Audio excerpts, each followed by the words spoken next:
welcome to another episode of The Breakdown. Alberta politics at all levels is always dynamic. It is always all these little twists and turns and these little surprises, and sometimes they're horrifying and sometimes they're actually really not that bad at all. And we've seen one of these little twists and turns unfold over the last, let's go with year and a half, 2 years, in regards to somebody who used to be very active in certainly municipal politics, but prior to that, very active in the conservative movement overall, as we speak in broad terms. I'm not going to do his bio for him. He's going to do it for himself because that's the way that we try to do things here.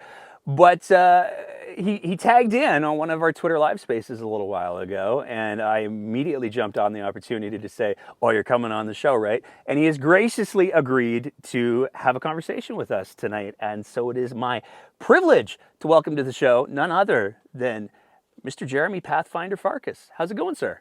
Hey, thanks for having me. I so appreciate it. So, I have a laundry list of things that I want to get in with you tonight because I find your story to be so fascinating in so many ways. But rather than me try to tease out little bits, I'm going to let you tee the ball up here. So, who is Jeromy Farkas? What's your story, man? Oh, well, born and raised Calgarian, grew up in East Calgary and Dover. Came from a pretty conservative family, I'd say, immigrant, newcomers, Catholic, challenging childhood for a number of different reasons, but didn't really have anything handed to me. I had to put myself through school. My first job, I had to lie to to get my first job just by virtue of my age so that I could help pay the bills and save up money for the bus pass and stuff like that. Worked Dover, Forest Lawn as a busboy, worked at the Forest Lawn Dairy Queen, getting my degree at the U of C. I worked as a factory mill worker, that sort of thing, and then got into tech and then into the sort of research think tanky world. I found it was a little bit too abstract for me, so I decided to do the craziest thing possible as a guy in his mid-20s, but to run for city council. Knocked on a hell of a lot of doors and found myself in the awkward situation of sort of like the dog who caught the car, and elected as one of the youngest city councilors ever elected, and all of a sudden in this crazy position of having to do a lot of the things that I said I do, and some of it was probably on the stupider side and didn't get me any votes, things like being the only city councilor to turn down the pension and stuff like that. But I figured if I said I was going to do it, I would do it. And uh, I would say, looking back in terms of my own like council career, it was sort of marked with a little bit of impatience. And I think a lot of people who've watched City Hall or the bureaucracy or city council can share in that frustration. And this is not necessarily like a conservative or progressive critique. It's just such a huge ship, and it's very, very difficult to move in one direction or the other. And for somebody like me who came from, say, trying to start my own small business and stuff like that, I just was not moving at the pace that I wanted to. And not to explain away some of the challenges that I had, even on a personal or professional level, but quite frustrated with sort of the status quo and how things went. And probably through that process, made a name for myself. And whether that's fame or infamy, sort of that's an exercise for the listener, I suppose. But ultimately kind of found myself stagnant in that city councilor role. Decided to run for mayor after a full, I think, year of running for mayor, and I ultimately placed second. I stood up on the stage. I looked out into the crowd of supporters, my family. I start to see my mom begin to cry, and in that moment, I thought that everything was over and my life was finished. But like everything else, losses happen. You wake up the next day, you get back to work, and in the days and the weeks following that, I had a lot of people encouraging me to run again for office. I actually had a stack of about, I think, 5 or 6 checks from people who said they wanted to be the first person to write me a check for my next campaign, and they were left blank. It was sort of like a donation to the next campaign for MLA, for MP, for mayor, for city councilor, and it was just fill in the blank. And then I sort of thought to myself, there's a lot of other things I want to do in my life besides politics, and I reached out to these folks and I said, I have this crazy idea to run across a continent from Mexico to Canada, and I want to do it as a fundraiser. Do you mind donating to that? And to my astonishment, I think 90% of the people said yes.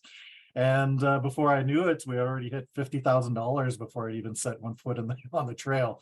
And then the whole story of being on the trail is probably longer than we can get into here, but about a 170-day journey, as I mentioned, from Mexico to Canada, through the desert, through the mountains.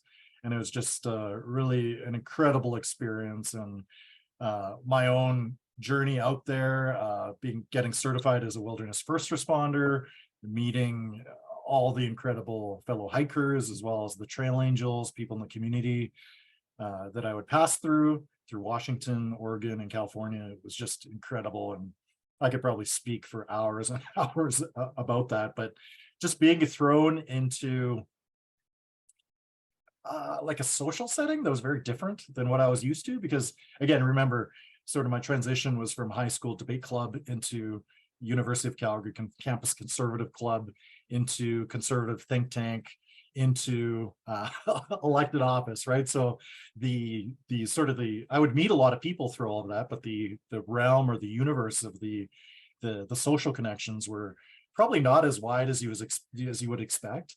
And I think also losing the election gave me this incredible gift, and that I start to get a sense of actually who my friends were.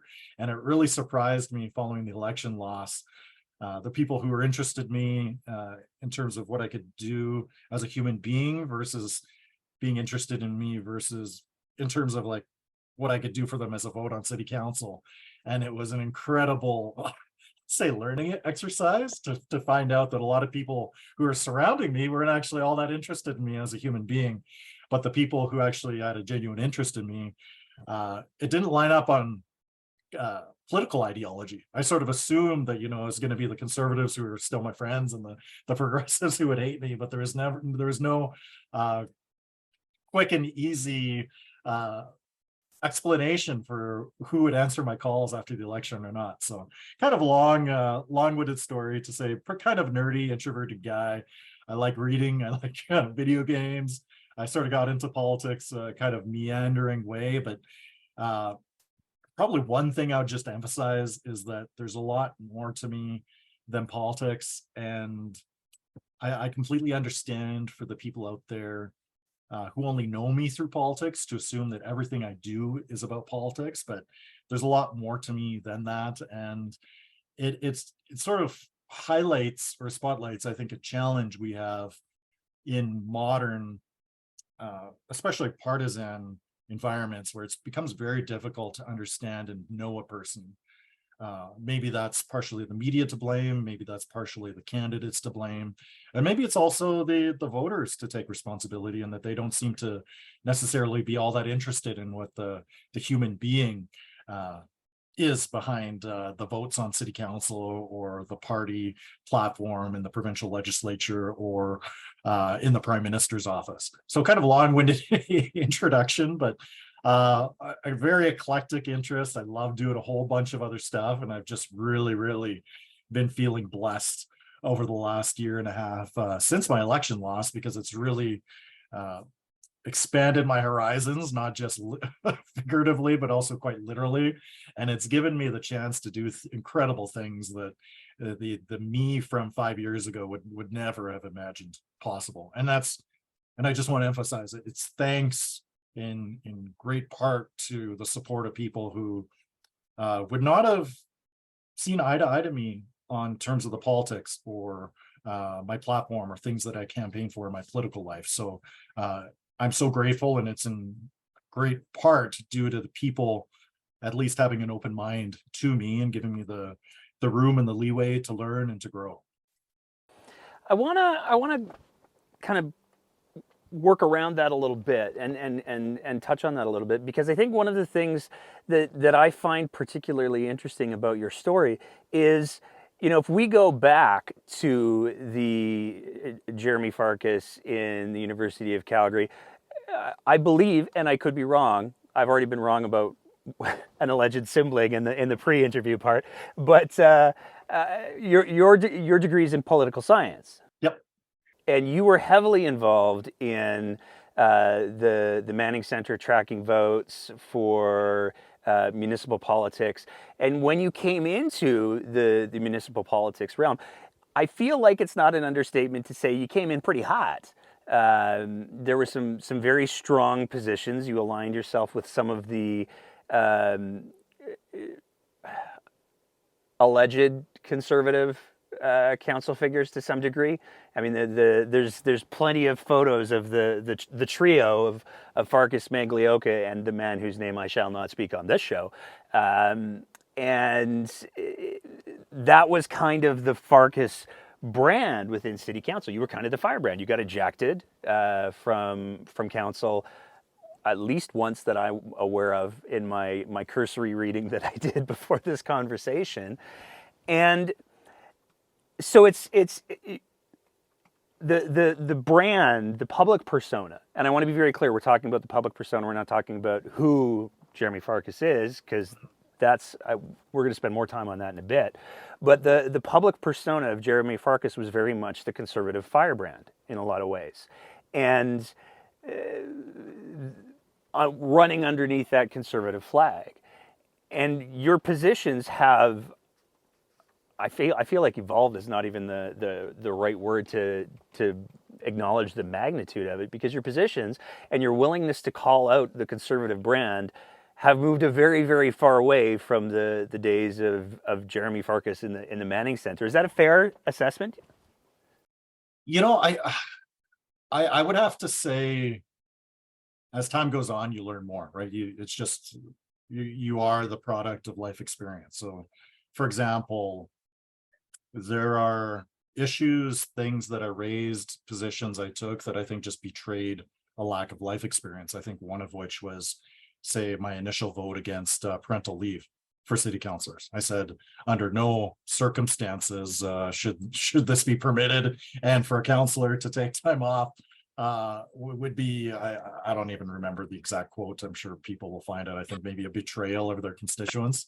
And then there was like another time I was actually arguing against city councilors having the ability to travel to other cities to learn how other cities were doing things, how they were executing infrastructure projects and stuff like that. And to be honest with you, Nate, like, it just makes me cringe to think like taking positions like this is not necessarily even the conservative position. It's more like the stupid position, right? And after a certain point, you have to realize, you know, like it makes zero sense to like double down and support stupid things when you know better, right? So part of it is just more life experience on my part, to be honest.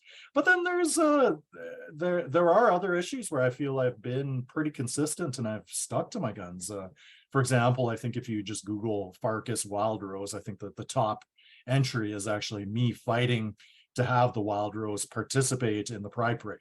And to my understanding, I think the Wild Rose was only involved in the Calgary Pride Parade once in its tenure as a political party, and that was by virtue of the application that I made by being the Calgary Wild Rose Calgary Elbow Constituency Association president.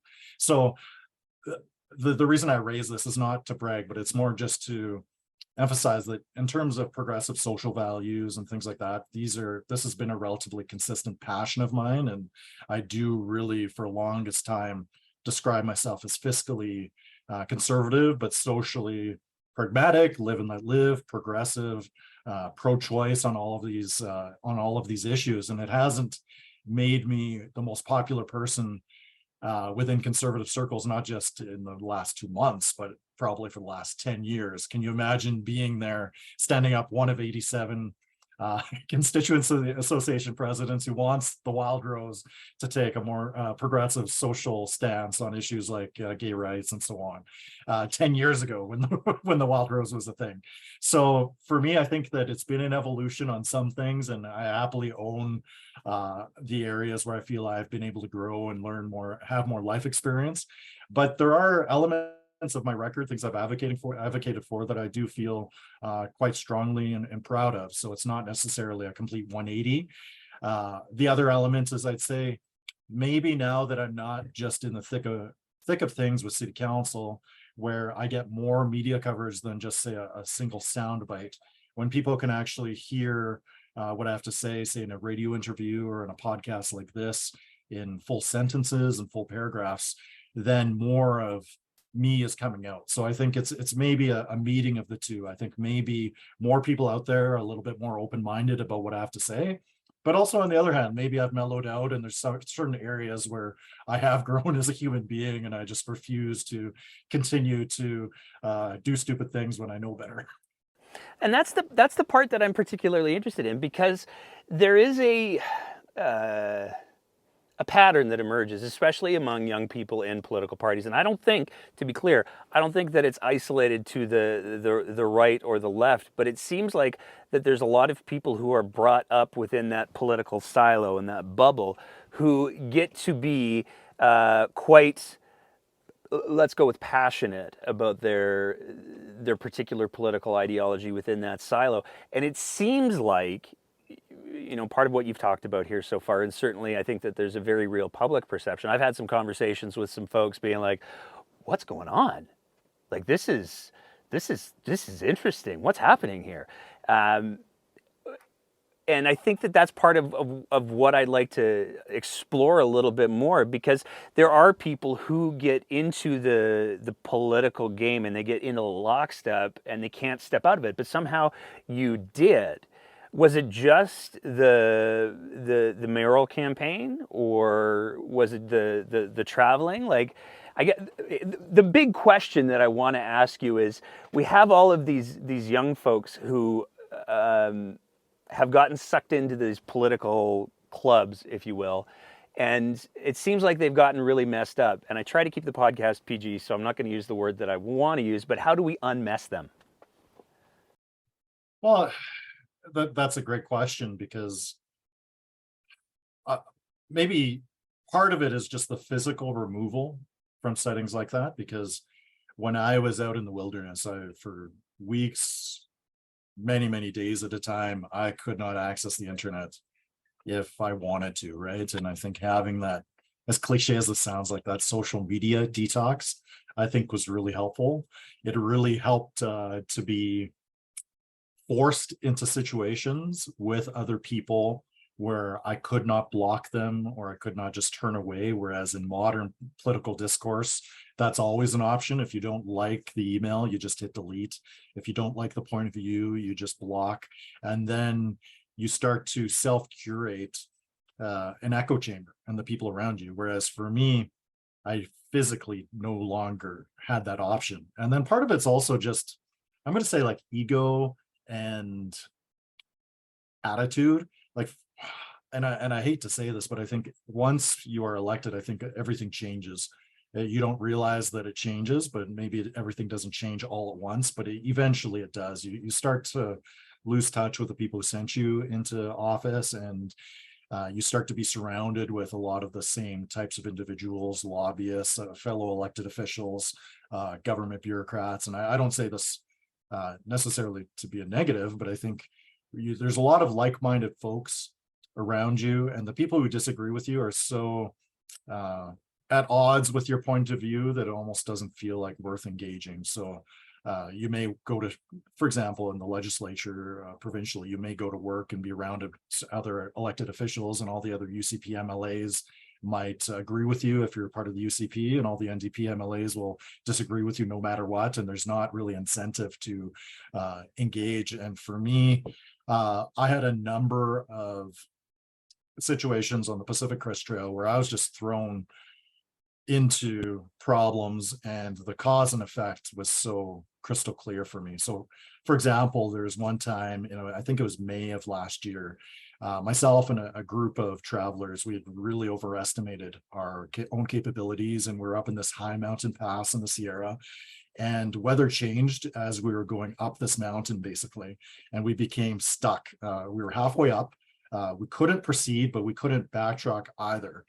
And being stuck in a situation like that, as it was with, say, a Bernie Sanders activist, a Chicago defund the police organizer, sitting basically side by side on a ledge, having to burn snow for water, having to engage in conversation, literally having nowhere to go, I think was really just I'd say good for my own like conversation skills to be able to talk and have a discussion. And up until earlier to that point, I don't think as a human being I was really capable of genuinely entering a conversation in a way that I would be open to, like, on a foundational level, change my mind. I think when you are in political campaigns and whatnot, you advocate for a position, and any sense of doubt or self-criticism is never, it's not encouraged, nor is it rewarded by the voters. So being in a situation like that was really eye-opening for me. But so is me coming to terms with the fact that we were in this setting, we were in this situation because I was responsible, because I had made the plan for the day, and people were looking to me to know what I was doing. And we were, I can't really swear, but we're up the creek without a paddle, so to You could speak. And it was for, I think, more than, I think, 12 hours that we clung to the side of this cliff at more than about, I think, 12,000 feet in one of North America's most remote places. And again, we had to burn snow in our stoves for water, and one misstep would mean that my life would be over, tumbling down the cliff onto ice and rocks. And it was really then that I learned that of all threats that nature can throw at a man, I think it's our own ego. And to be honest with you, like the experience, it really shook me. I still feel the shame, the embarrassment for bringing things so close to that literal edge. And it was that failure, and not just that failure, but my failure. And this is so important to emphasize, it's my failure that was the best teacher. And I resolved that it wouldn't happen again. And I think it was that early mistake that allowed us to be able to continue on through the other 10 legendary passes. Everyone made it through safe. It was the early mistake that I think allowed us to prevent future ones from being fatal. And it was so so goddamn tough for me. It was tough to admit that I was in over my head. And once I did make that admission, the mentors that I needed arrived in my life, and I got to learn something constantly, every single day, from 8-year-olds to 82-year-olds, first-time hikers, seasoned veterans alike. And I was so constantly amazed by their kindness and their patience. And even thinking, say, 4 or 5 years back from that, to stand up in a situation to say that I was wrong, I made this mess, I apologize, and this is what I'll do to correct it. Even saying that string of words together, I felt would have been just impossible. I think I would have rather died than utter those words. But it's a bit of positive reinforcement where, you know, if you're able to admit and own those things, the people around you are generally decent.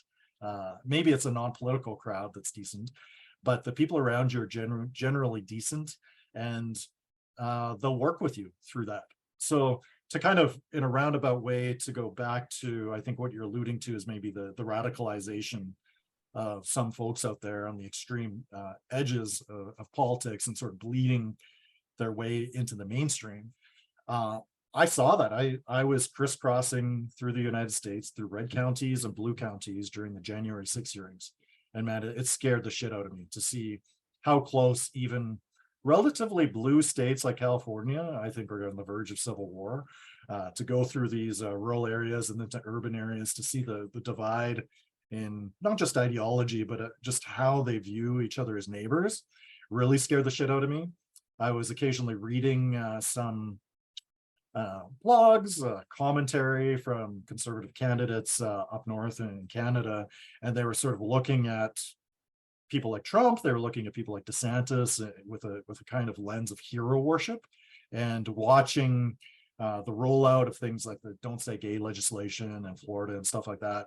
It really concerned me, and I was sort of living this in a relatively small way, where I felt that many of my friends were looking at this as if it was something like an instruction manual when it should have been a cautionary tale. And that really worries me when I think about just the modern conservative movement and some of the behavior of the party politicians, because I still relatively believe, I I have a conservative disposition, conservative values, principles, that sort of thing. But even just basic things like the respect for the rule of law, I believe that to be a conservative value and a conservative trait, institutions, that sort of thing. But to see conservative politicians at the provincial level and in the United States to try to erode those controls and to contest democratic results, it just really bothered me. And long way to say that when I came back from the trip, I had opportunities to run federally in an open seat, safe for the Conservatives in Southwest Calgary. I had opportunities to run provincially for the UCP, but I didn't feel comfortable to want to jump back in, given that it's that type of behavior that seems to be rewarded. And any type of criticism, given how tribal politics is definitely not seen very well. We've experienced that here from time to time, where they don't like the criticism so much. So to paraphrase, that gave you a lot to go on there. You did.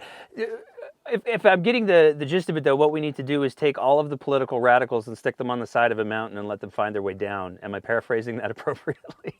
Well, there might be something to it, and he and I still butt heads, but Naheed Nenshi and our relationship is probably where it should have been 5 years ago.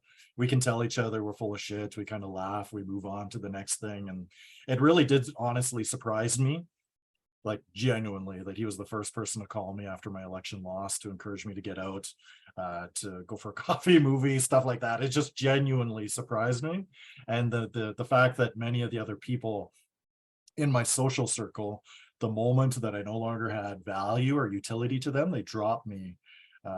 It was just, it's not something I wish for anyone to experience, but in hindsight, I'm so glad that I did experience it at a relatively young age, I think 35, to experience that, because it's really enabled me to build a foundation that I know the people who are around me now, they're the ones that I can build upon, that I can support, and it will be mutual in a way to be able to achieve practically anything. So, you could live a long life not knowing who to trust and who's going to stab you in the back the moment they have the opportunity to. But I got that lesson early on in life, which actually makes me so stoked, because just the quality of relationships and friendships is so much better. And I really learned on the Pacific Crest Trail, you're sort of the average of all of the people around you.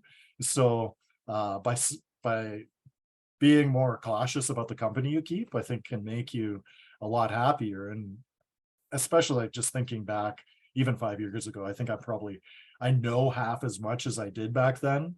It scares the shit out of me sometimes, but I feel a lot happier for it. You brought up Mr. Nenshi, and you and Mr. Nenshi had some things to say over the last couple of months, in a pretty potent way. I'm curious, how did you go from, you're back from the trips, and you come back to Calgary, you take a look at the lay of the land, and you go, uh-oh.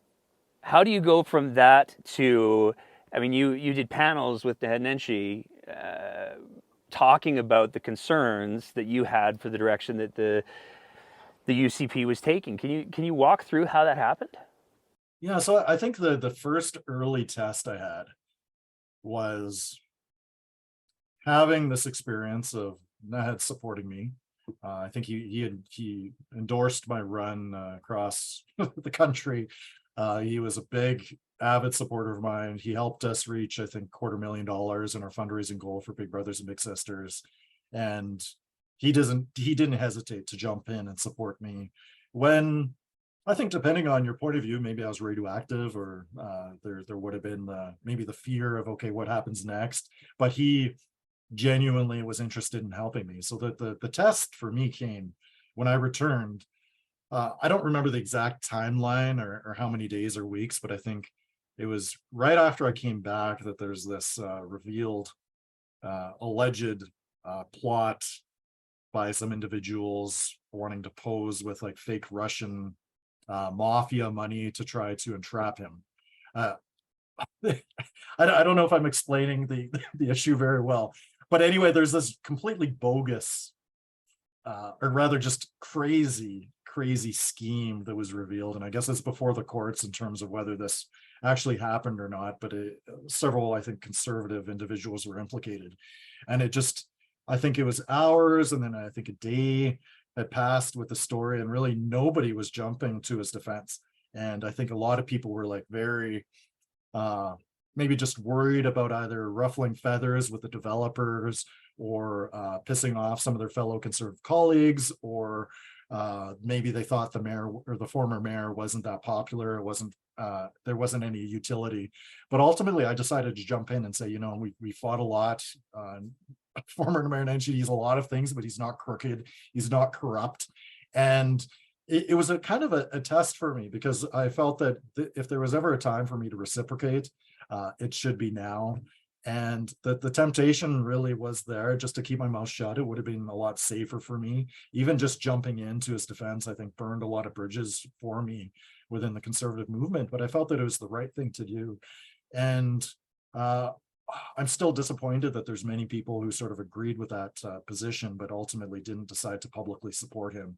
And that's really disappointing for me, for somebody like former Mayor Nenshi, who obviously I'm on record contesting a lot of sort of his record or legacy or whatnot.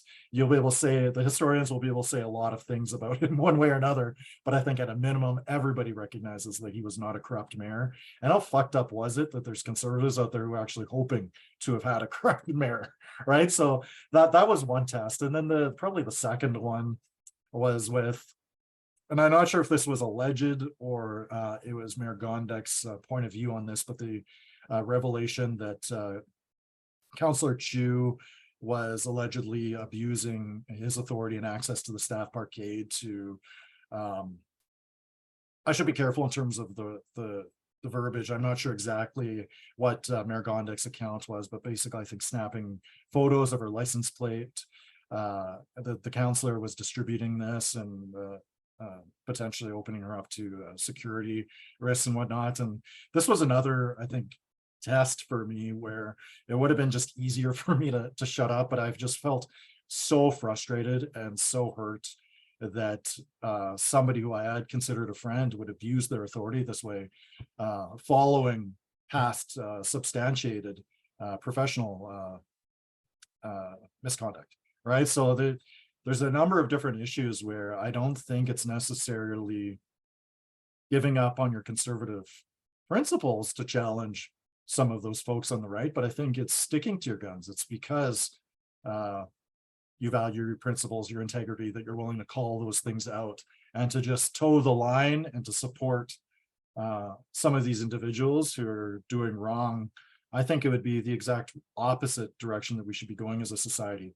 And I think for me, as somebody who comes from sort of a center-right background, I feel like it's my responsibility to call out and to try to hold accountable sort of my side of the spectrum, if that makes sense, because I think that that's the only way that we actually have genuine accountability, because anything that comes from the left of center is just going to be disregarded as sort of partisan rhetoric. So I felt a responsibility there, but it definitely did not make me any friends to speak up on those two issues. But there are people who sort of question me in terms of why I did those things, and it must mean that I've sold out to the socialists or something like that. But man, like we should not have fake Russian mafia plots. We should not have elected officials misusing their authority to put their colleagues at risk, right? These are not like conservative or progressive values. It's not right or left. I think it's right or wrong. And I'm just so grateful that I'm in a position with a platform and like a profile where, you know, I can go take risks. I can try to use my independence and my voice to cover ground that frankly other conservatives seem either unwilling or unable to.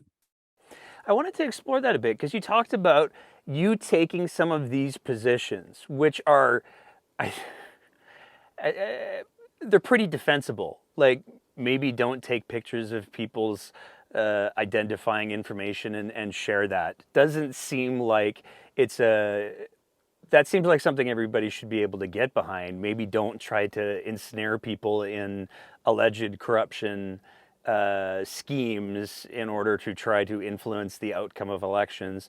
That seems like that's another one that people should be able to just go, yeah, don't do that.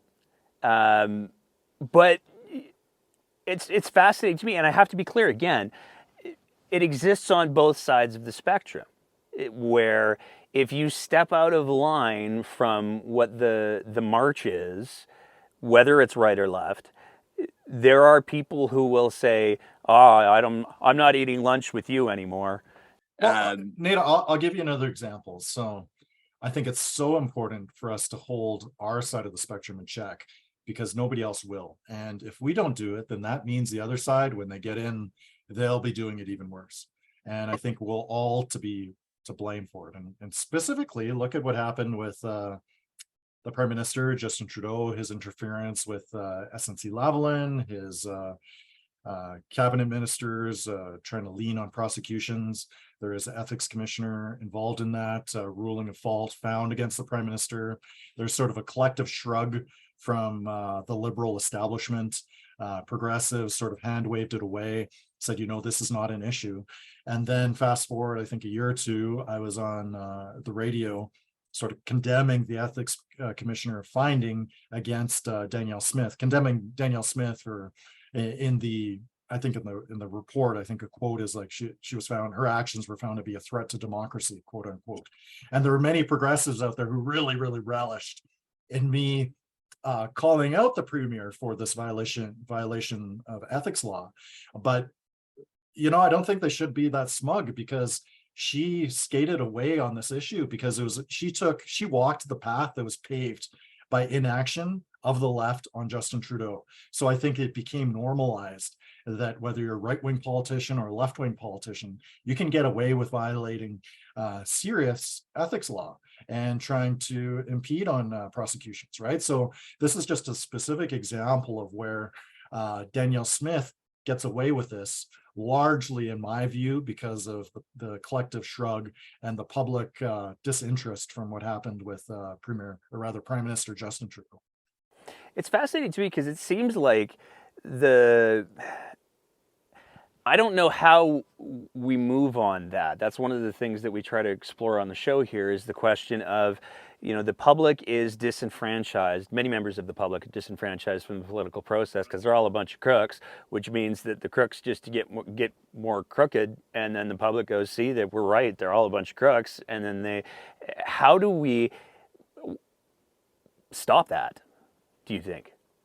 I think it comes back to positive reinforcement, because I thought the election was going to be, or rather, I thought my election loss was going to be the end of my life. I thought this was sort of my high water mark. I went off. I've done a lot of other stuff. I made those comments about former Mayor Nenshi. I made the comments about Councilor Chu. I thought that would have been sort of the deal breaker in a lot of people's minds. I thought that would have led them to no longer want to support me, to distance themselves. I took a risk on another fundraiser in support of the Alex Community Health Center. The idea was 25 peaks in 25 days in January, just completely crazy project.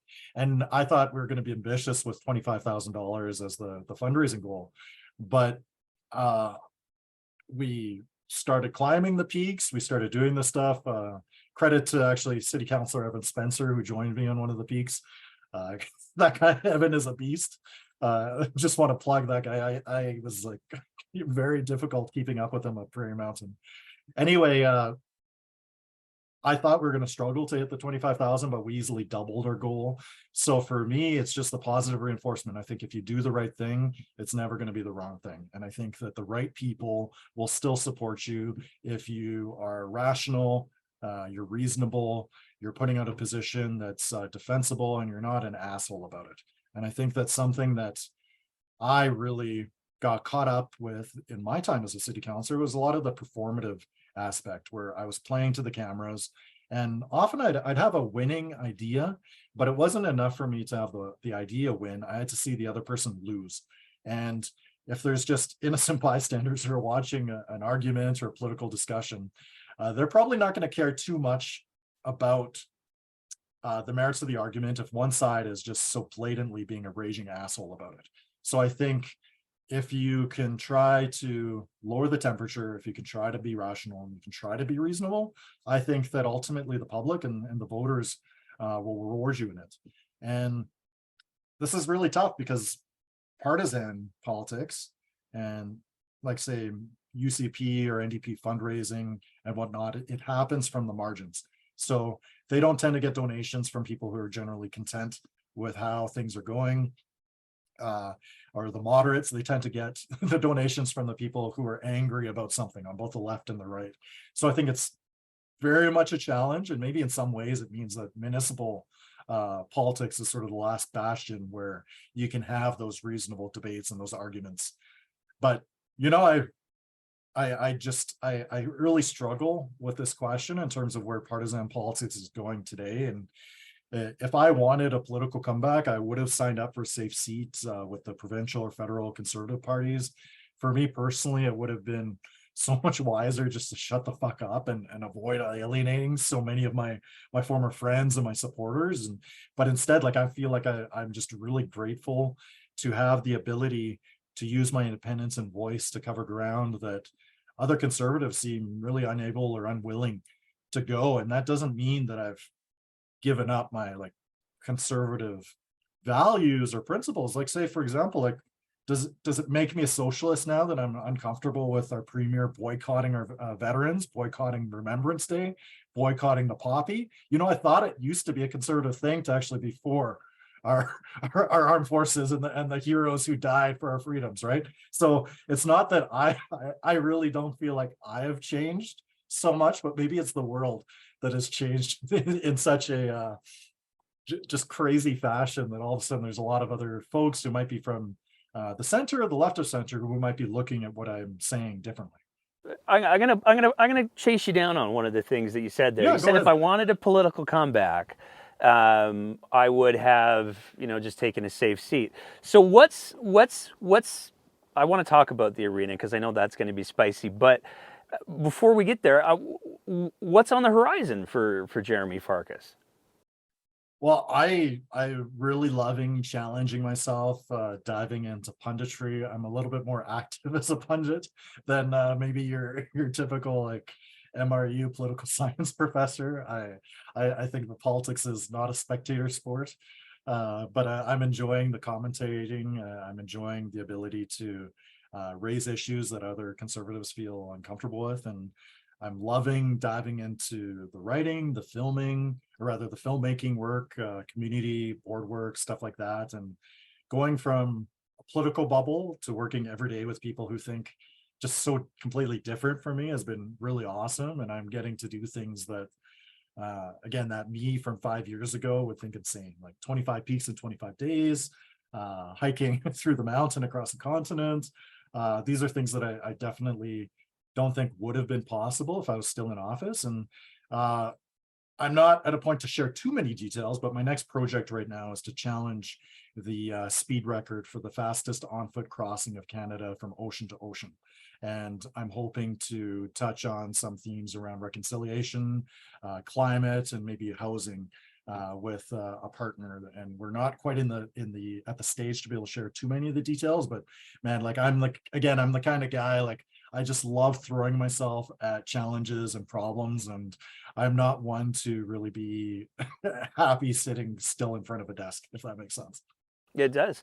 So I'm going to make a statement. You can tell me whether or not I'm right or wrong. I know that there's some people who have looked at your adventures over the last 2 to 3 years with a certain degree of cynicism. Is this just Jeromy Farkas rebranding himself so that he can come back and, I don't know, run the Alberta Party or something? That's not what this is. This is, like, the sense that I'm getting from you is these explorations that you're doing are giving you a legitimate sense of joy. Oh, absolutely. And as I mentioned, if I wanted that political comeback, I could have been appointed in a safe conservative seat provincially. That's not my ego talking. I think I would have. I was asked to do that.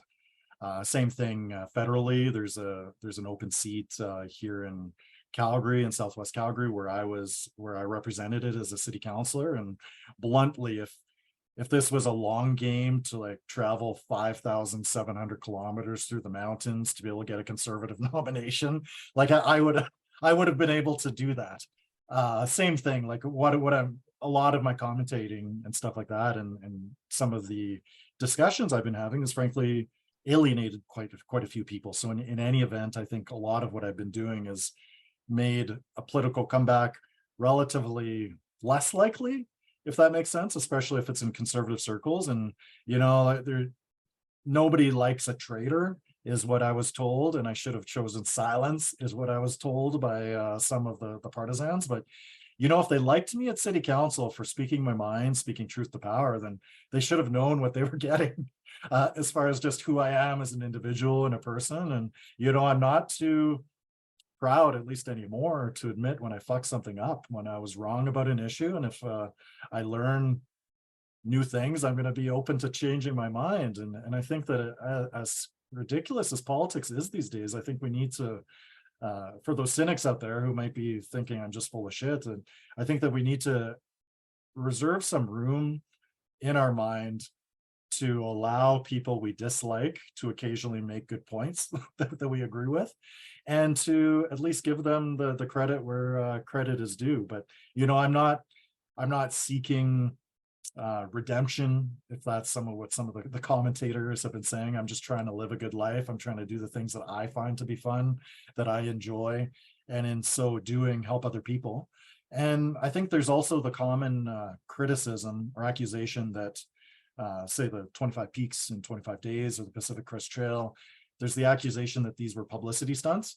And I'd say, of course they were publicity stunts. That's the nature of charitable fundraising, right? Like you don't, if you're trying to raise $250,000 or $500,000, as we did, you don't do that like quietly with a link to a page that nobody sees. But of course it was a publicity stunt.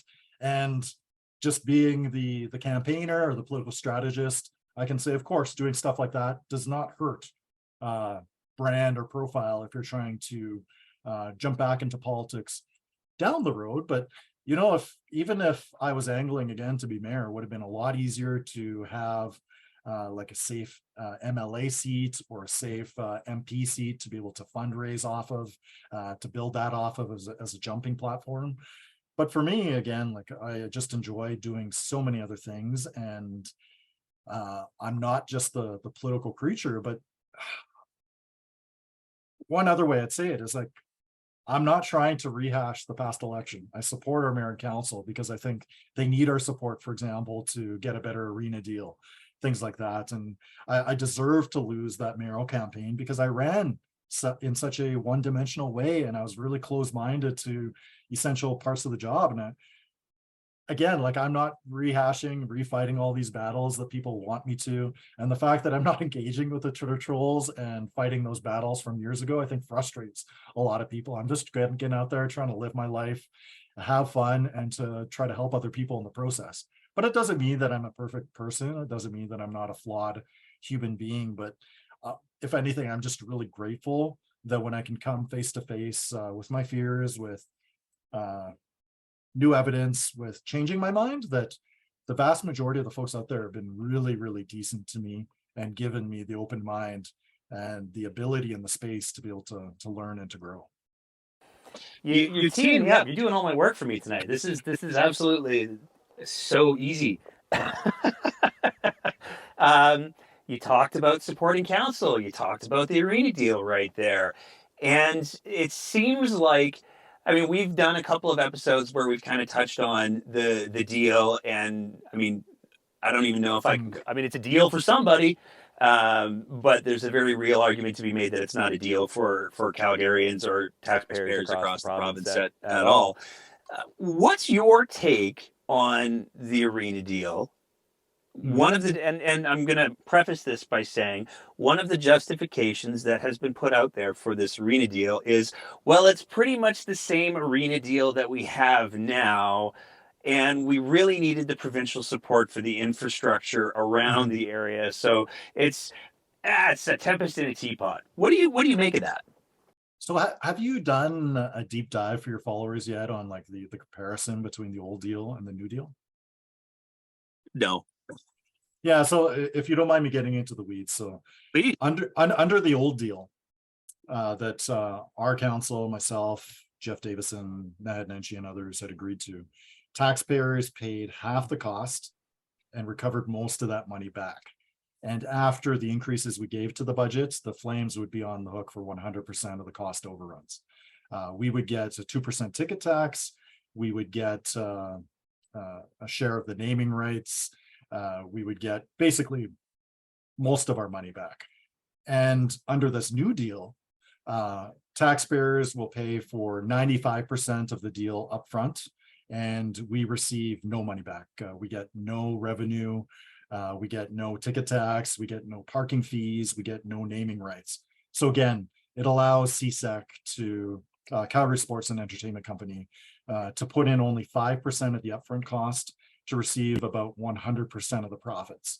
And for a quick and dirty analysis, this is not a proven number, but it's the ballpark depending on the experts.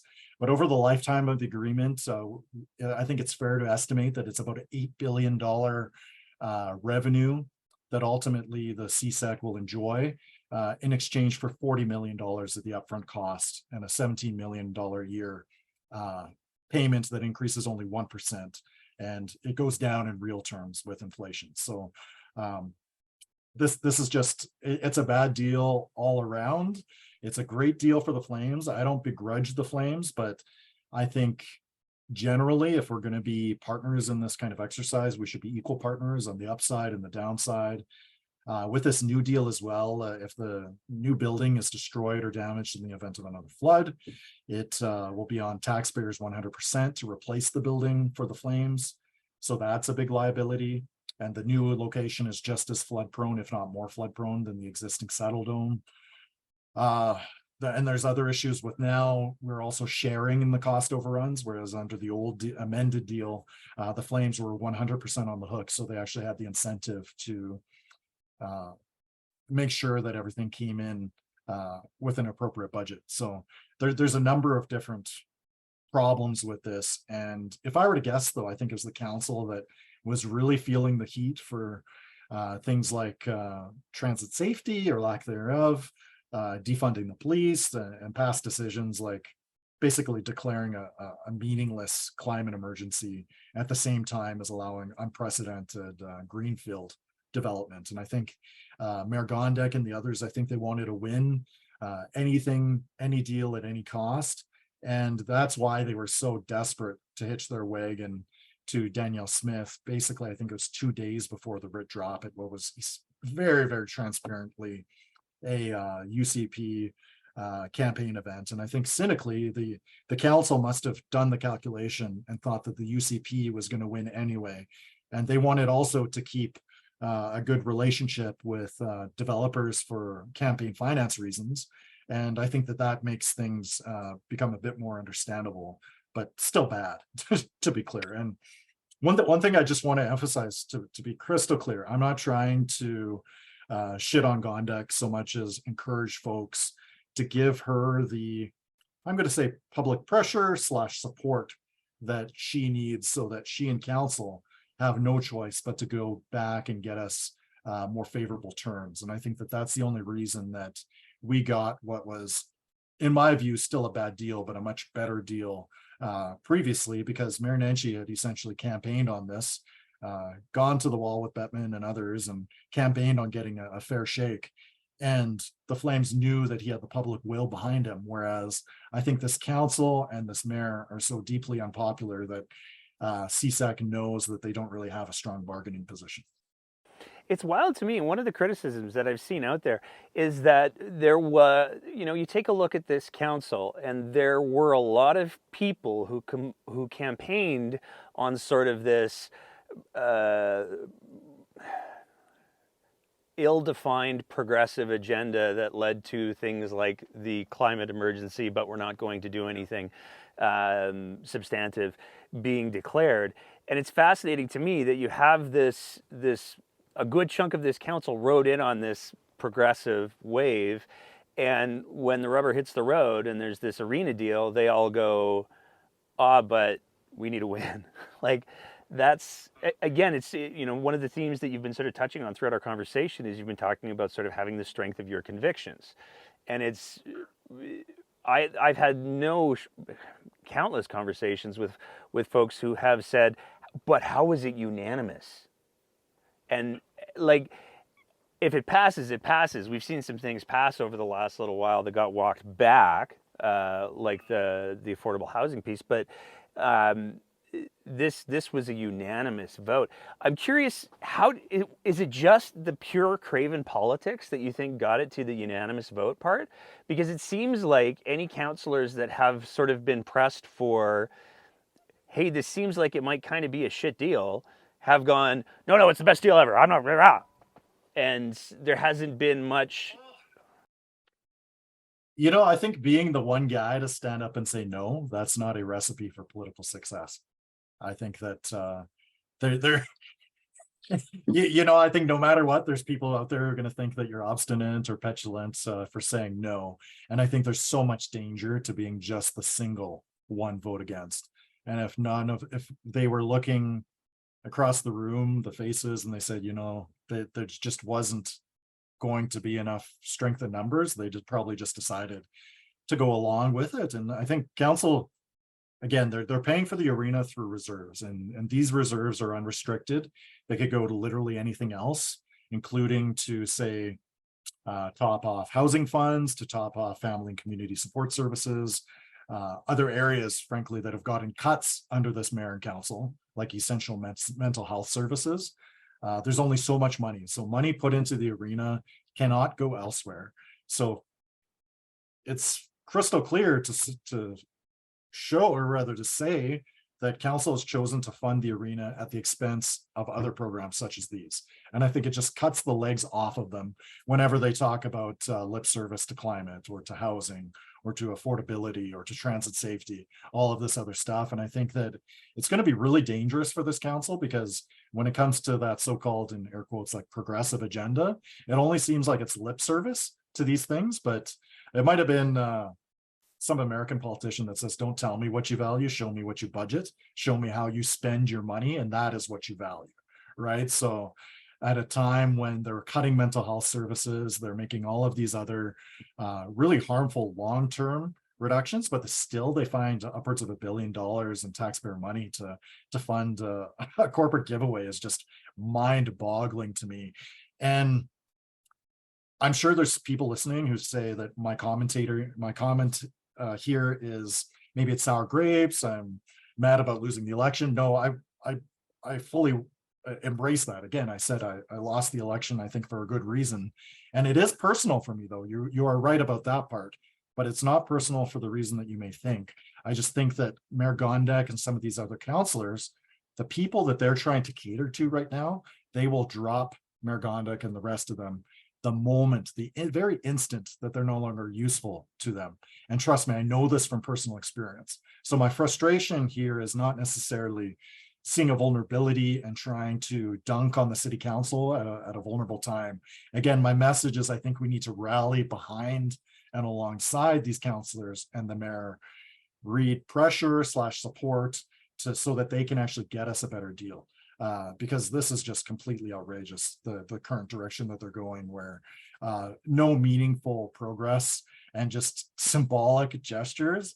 And when it comes to actually how they're spending their money and what areas they're cutting is absolutely ridiculous to me.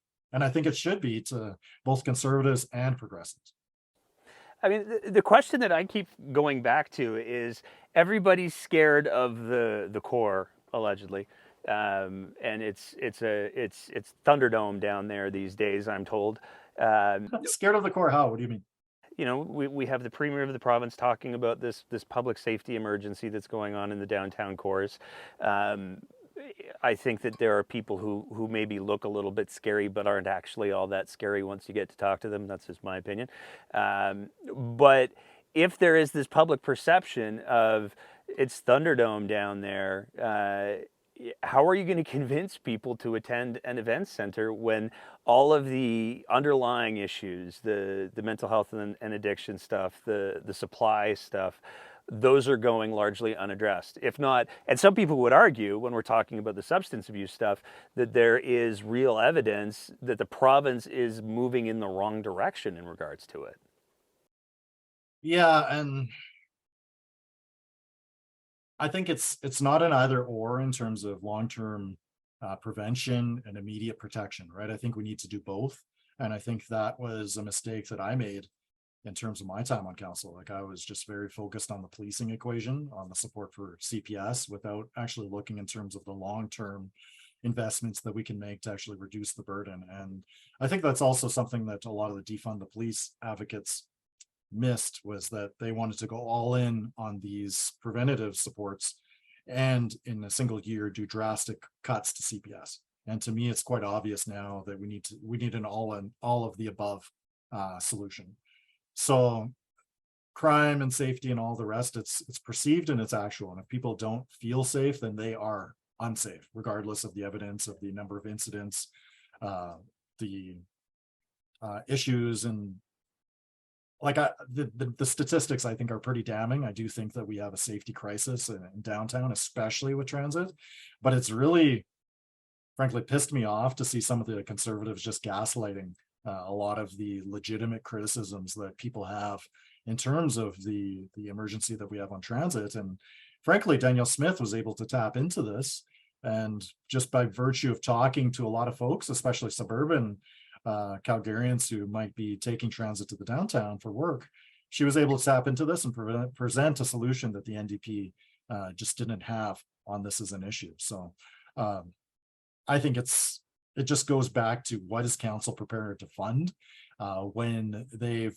really maxed out their credit card on the arena? They have zero latitude really for additional investments in the areas of both policing and long-term prevention. I got one more topic I want to pick your brain on. You've been very generous with your time, and I appreciate no that. But I got to ask you, because you have made very clear comments, and we're going to talk about perhaps the person who should most spend some time on the top of a mountain, the newly elected MLA for Lacombe-Ponoka. So Jennifer Johnson came out. She made some absolutely abhorrent statements about trans kids. This comes, I mean, we're having this conversation on June 12th. It'll probably around on the 14th or the 15th, but we're having this conversation on June 12th, the record. We're square in the middle of Pride Month, and it seems like this year in particular, we are seeing a marked increase in intolerance and bigotry towards the LGBTQ2S plus community. And it seems like there were multiple UCP candidates. The candidate for Lethbridge West, she tapped out. I would argue she didn't say things that were as bad as what Jennifer Johnson said. I have, my thoughts on that. But what do you make of, we have these politicians, we have these people who have higher profiles, and they are putting this garbage out there.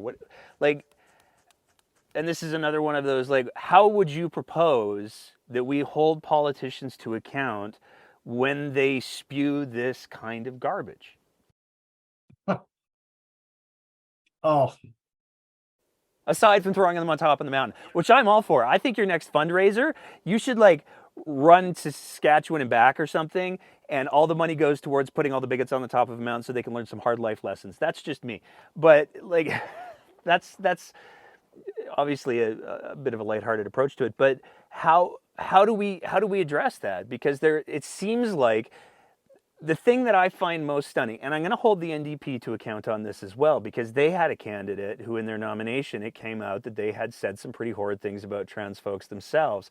And they made the promise that they were going to be a champion for the LGBTQ2S plus community. I have seen them in one photo that was not shared on their social media, where they were attending a Pride-themed event, but other than that, they have not even acknowledged the existence of Pride Month. So it's not something that's just happening on the right. The right are saying some really, really gross things, and they seem to be taking a bit of a walk on it, but the left are doing it too.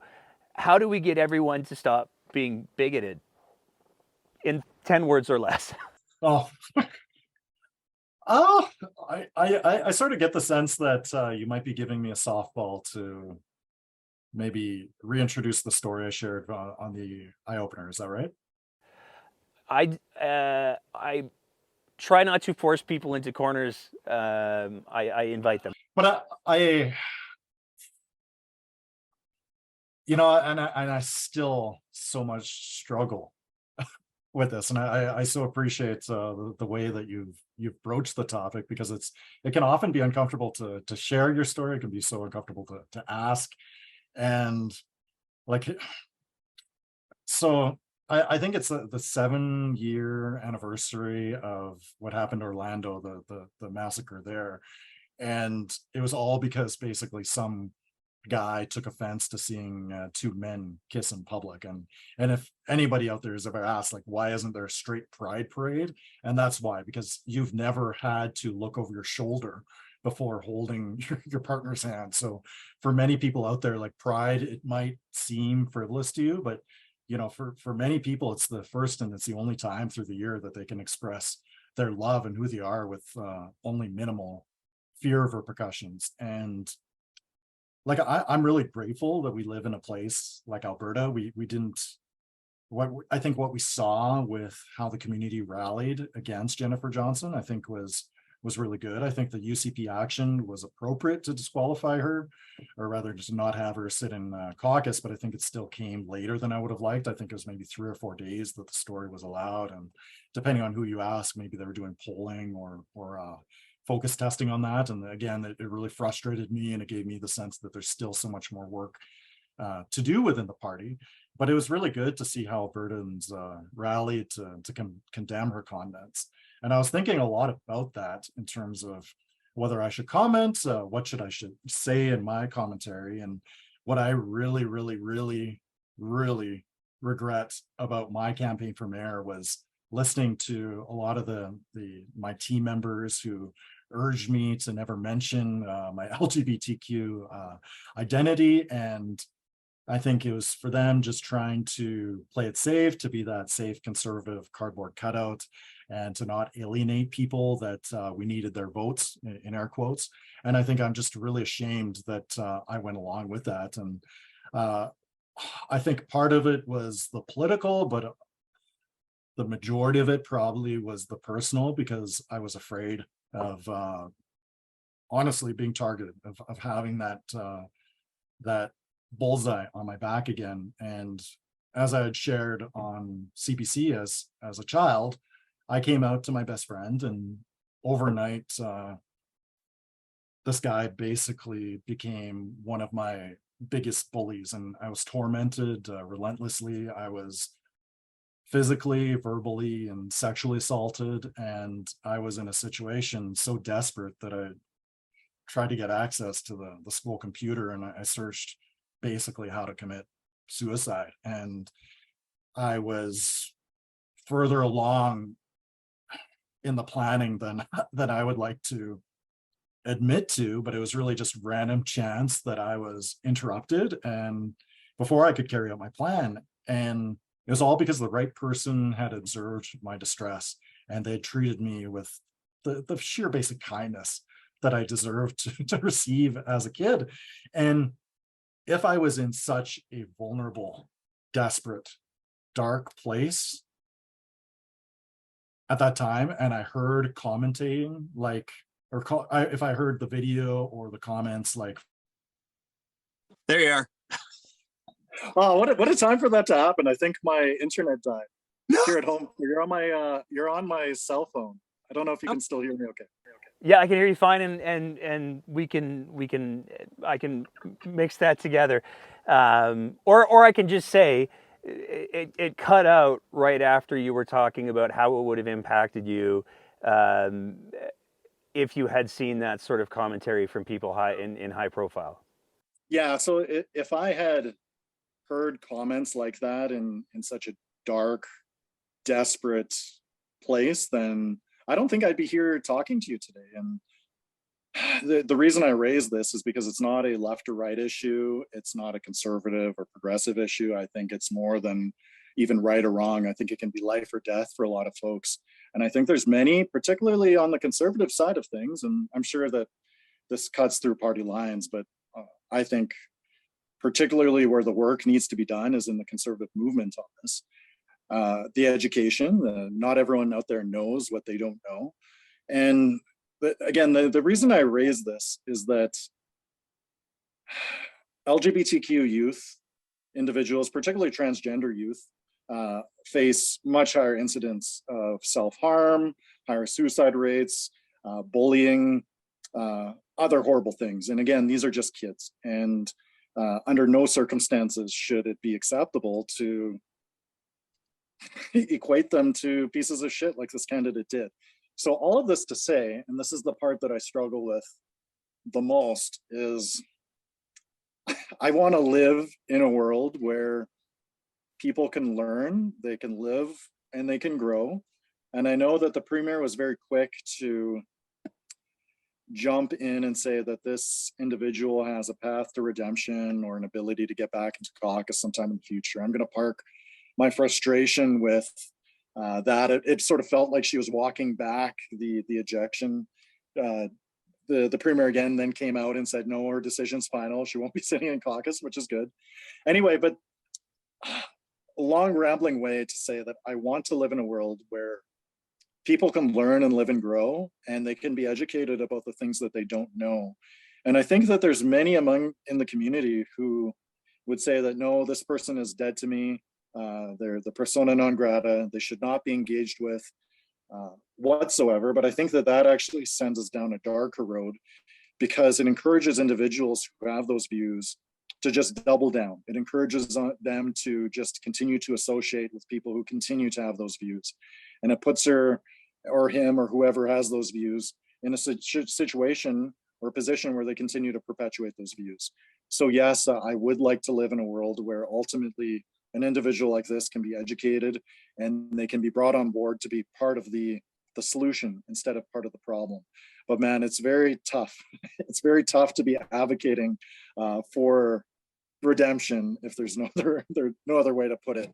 But the only alternative is if you don't engage with individuals like this, or at least give them the path to learn and to know better and to engage with the community. If you don't give them these things, they're just going to double down and they're going to be even more harmful and more dangerous, bluntly. So as tough for me as it is, I'm sort of on the side of we have to engage with people like this, because with the only reason that, say, even we made the inroads on gay marriage and other things is because we were able to flip some of the people who ultimately were opponents, maybe even legislatively at the political level. Ultimately, they became allies.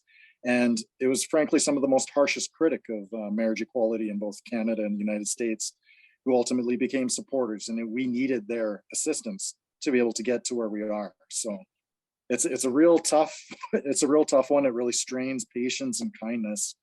But ultimately, I land in a place where we need to take those comments seriously, but we need to engage with those individuals who have those views, because for the vast majority of them, I have to assume that they don't have evil in their hearts. I have to assume that they're not trying to do the wrong thing for the sake of the wrong thing. And I have to assume that the majority, ultimately, when you're able to work with them to help them learn and to grow about what they don't know, then they can be part of the solution. But, it's real tough to see the election results in Ponoka Lacombe where it's more than, I think, 2-1 margin that an individual like this can elected on views that I really, really do feel are disqualifying for any position of authority.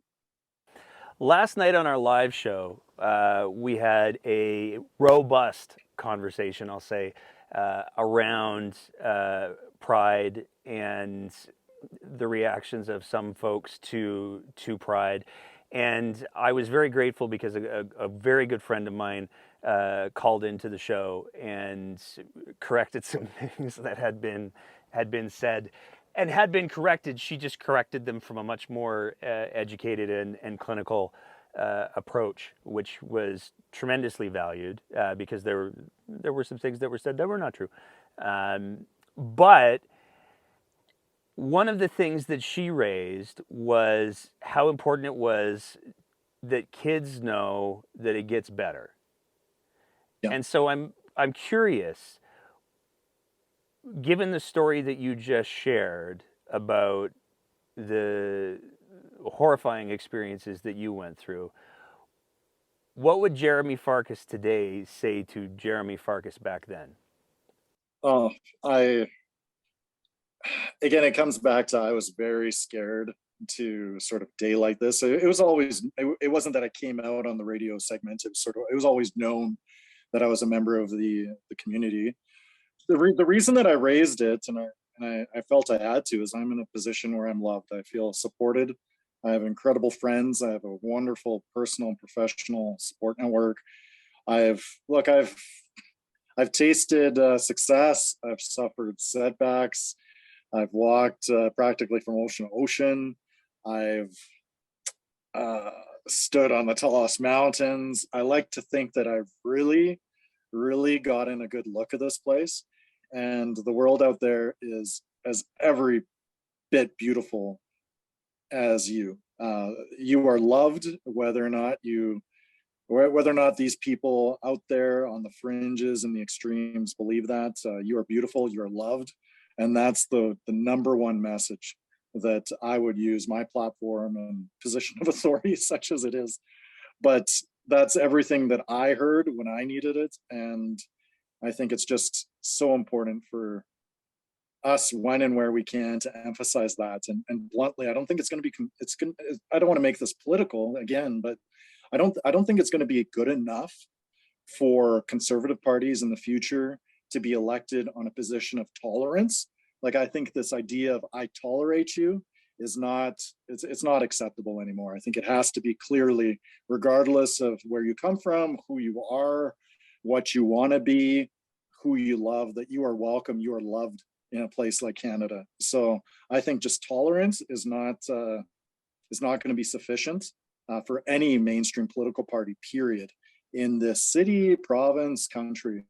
And I think that we're getting somewhere, but there's just setbacks upon setbacks that can sometimes challenge even the most devout as far as their faith when it comes to stuff like this. But again, I would just return on that emphasis that I've been a hell of a lot of places. I've met so many incredible people, and the vast, vast, vast majority of folks who call this city, this province, this country home are kind, great people. And there's no better place that I would rather live than Calgary. And that's the message that we got to keep drumming until we drown out the other voices that might feel otherwise. I just got to point out real quick, you gave me the biggest flashback to the old 2 and 7 jingle. I don't know if I'm probably dating myself horribly, but the Calgary, there's no better place I'd rather be. I swear to God, that's a lyric right out of that. I want to give you the chance. Anything else you want to say? The floor is all yours. Anything you want people to hear? Whatever you got. Oh God, I think I've been talking long enough, but I think after I'm no longer in office, my license to talk has been revoked. So I would just say thanks to the folks who have been open-minded to the work that I'm doing. Thanks to the friends who have been with me all the way. Thanks to the new friends who have been supporting me. Thanks to those even in conservative partisan politics who are still happy to be seen in public with me. And, you know, to the haters, to the detractors that just after the election just wanted me to crawl up into some hole and die and never be seen again. I'm sorry, that's not my style, but the fact that you have the criticisms and the frustrations with me that you do, all it does is it motivates me, right? I'm not that I'm trying to prove anybody wrong, but it just motivates me to do the best that I can with what I know now. And man, I have a lot of exciting plans over the next couple months and next couple years, and I'm definitely going to be hitting everybody up on more donations for stuff. So again, charitable causes with those publicity stunts. Yeah, publicity stunts, exactly. The more people, again, whether you hate them, whether you love them, the more people talking about a certain cause is that's the special sauce that makes those campaigns successful. Awesome. Mr. Farkas, I want to thank you so much for taking the time for chatting tonight and for being as candid as you have. And I'm looking forward to seeing these details on this amazing race across Canada, and if there will be puzzles along the way. Oh, I'm sure. Thank you so much, sir. As always, if you appreciate the kind of content that we're trying to produce here at The Breakdown, we would love it if you swung by our Patreon page at www.patreon.com/thebreakdownab and signed up for a small monthly sponsorship of the work that we're trying to do here. It is because of the support that we receive from our Patreon sponsors that we're able to continually up our game, and it is tremendously appreciated. So I want to throw a big thank you out to them, and you can go ahead and visit that website and join and support us as well, because we need all the help we can get. Thank you so much for your attention. Thank you so much for listening and being part of these important conversations. And we will see you next time on The Breakdown.